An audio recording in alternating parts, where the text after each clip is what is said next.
En esta ocasión veremos notación vectorial cartesiana. También es posible representar las componentes X y Y de una fuerza en términos de vectores unitarios cartesianos. Y estos vectores unitarios cartesianos se representan con la letra I y J. Cada uno de esos vectores unitarios tiene una magnitud adimensional de 1. Quiere decir que tiene un valor de 1. Y por lo tanto pueden usarse para designar las direcciones tanto del eje X como el eje Y.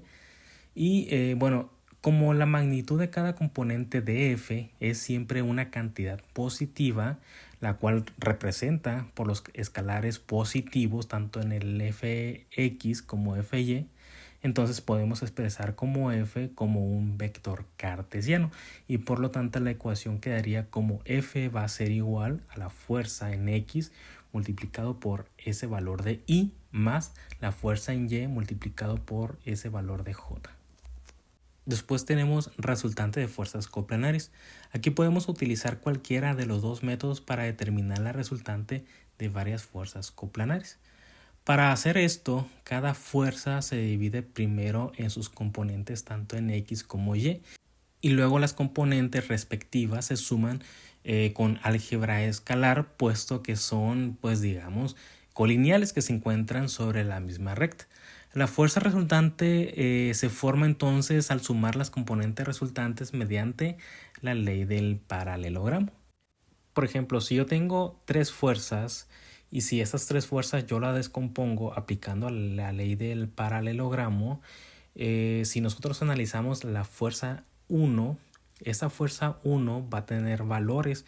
Por ejemplo, para el eje de las X tenemos que es el valor de I. Para el eje de las Y es el valor de J, que ya sabemos que I y J pues, es una unidad. Entonces, analizando, como les decía, la fuerza 1, pues vamos a hacer esa sumatoria.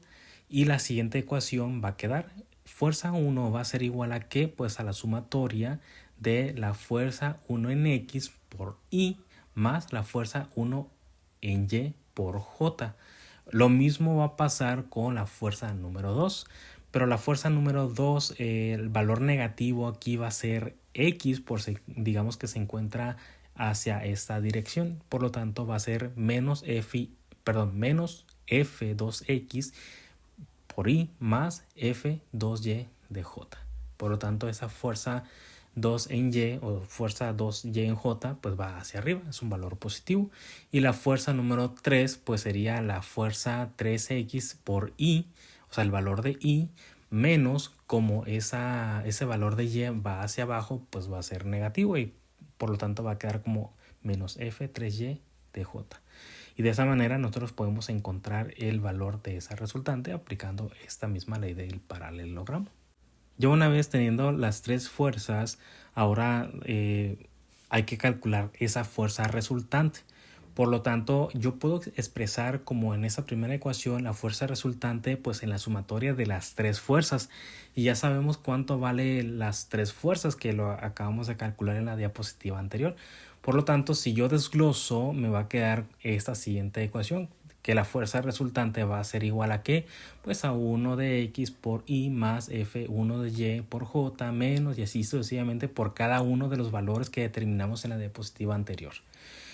Después, esa misma fuerza resultante lo que voy a ir haciendo es que yo voy a separar tanto de las X como de las Y. Por ejemplo, para la fuerza 1, 2 y 3 voy a acomodar esas X y después esas Y multiplicado por cada digamos valor unitario, que por ejemplo para las X sabemos que es el valor de I y para el eje de la Y es el valor de J. Y de esa manera ya sea dependiendo del valor, dependiendo del signo, pues vamos a ver si sumamos o restamos y de esa manera pues nos da esa fuerza resultante tanto en X como en Y.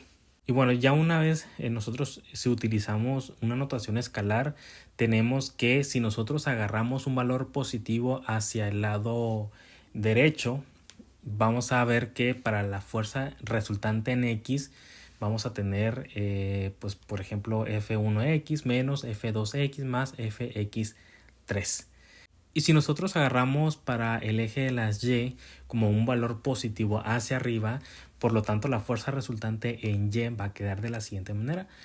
F1 en y es positivo más 2y menos 3y. Entonces, por lo tanto, de esa manera yo puedo sacar esa misma resultante. Podemos representar en forma simbólica los componentes de la fuerza resultante de cualquier número, pues hablando de fuerzas coplanares mediante la suma algebraica de los componentes tanto en X como en Y de todas las fuerzas, y bueno, finalmente nos va a quedar como la fuerza resultante en X va a ser la sumatoria de todas las fuerzas que se encuentran en X. Lo mismo va a pasar con la fuerza resultante en Y, pues va a ser la sumatoria de todas las fuerzas que se encuentren en el eje Y. Y bueno, ya una vez que determinamos esas componentes, pues ahora hay que dibujarlo en este plano cartesiano y encontrar esa fuerza resultante. Y esta fuerza resultante vamos a aplicar el teorema de Pitágoras, que quiere decir que la fuerza resultante va a ser igual a la raíz de la suma de la fuerza en X elevada al cuadrado más la fuerza resultante en Y. Bueno, las dos sumatorias elevada al cuadrado son fuerzas resultantes tanto en X como en Y. Y asimismo el ángulo θ que especifica la dirección de la fuerza resultante se determina por trigonometría. Por ejemplo, en este caso utilizando la tangente, sacamos la tangente inversa para encontrar el valor del ángulo θ.